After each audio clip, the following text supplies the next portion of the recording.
আসসালামু আলাইকুম ওয়া রাহমাতুল্লাহ।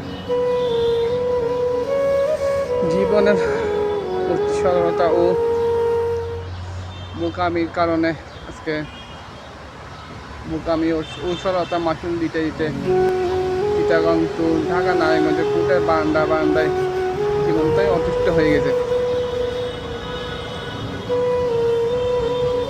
আসলে ভাগ্য কখনো খারাপ হয় না, ভাগ্য ভালো বিদায় মুসলিম হওয়ার পাশাপাশি উম্মতে মুহাম্মাদি হতে পেরেছি।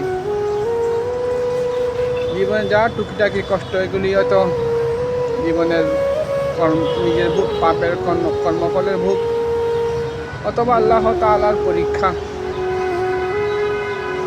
যেটাই হোক পাপের কর্মফলের ভোগ হোক,